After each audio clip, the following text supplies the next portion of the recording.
This is a review of the Spyderco Paramilitary 2.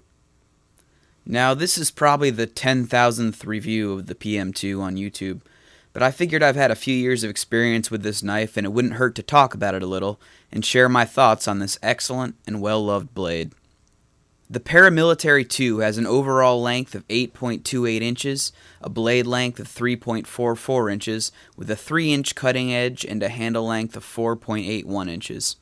It has a clip point blade with a full flat grind. It is made of CPM S30V steel. The handle is made of G10 with a stainless steel liner, and it is 0.46 inches thick. It is a 4-position pocket clip that can be configured for tip up or down, right or left side carry, as well as a lanyard hole.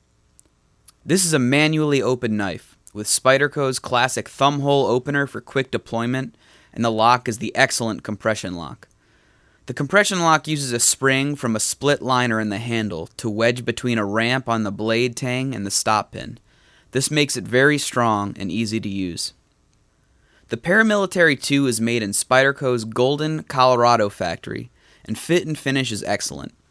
I've always loved the Japanese Spydercos like the Endura and Delica, but in my experience, the American-made offerings are top-notch. It just feels like a lot of time went into ensuring quality during the manufacturing process. I have owned 2 Paramilitary 2s over the past 3 or so years.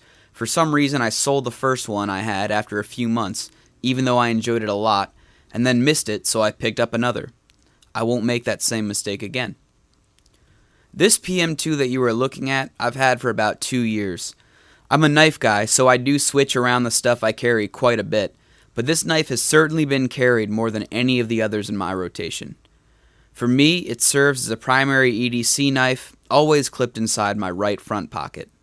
It carries comfortably. It rides a little high in the pocket, so if you're looking for something very low profile to pocket carry, you may want to pick up an aftermarket clip that lets it ride lower.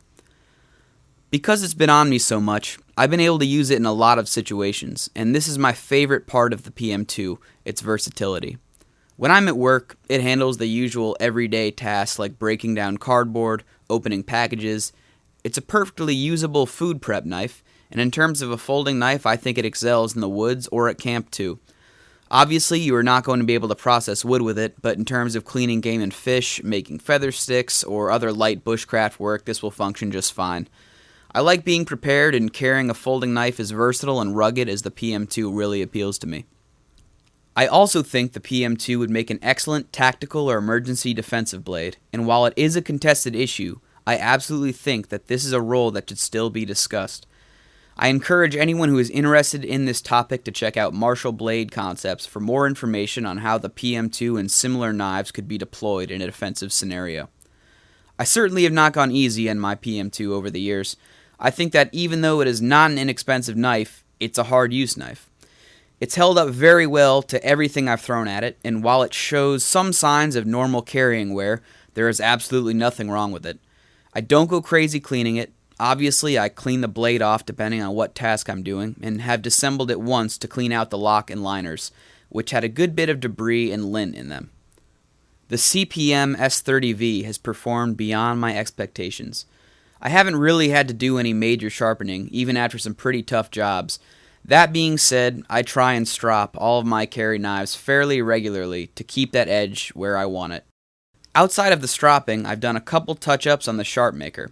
It's razor sharp, and I haven't had any issues with corrosion or rust, which I can't say the same for the VG10 that is standard on the Delica, Endura, and others. Ergonomics are excellent. This grip should really be able to work for any sized hands, as it is fairly big. It also has this finger choil with some excellent jimping that allows you to choke up for more detailed cutting work, and a thumb ramp that really helps you get a rock-solid grip on the knife. It seems that a lot of time went into creating a knife with ergos that would fit for a variety of people and for a variety of tasks. For me, this is one of those knives that if I had to pare down my entire folding knife collection to one, this would be a serious contender for that role. I think that in terms of a folding knife, it can do a pretty good job in a lot of different roles and still be a very easy daily carry. Its design and construction are excellent, and the fact that this is one of the most widely used folding knives on the planet point to the fact that it's a time-tested blade that many people rely on. If you're on the fence about picking up a PM2, I highly recommend you just grab one. You won't regret it. Thanks for watching.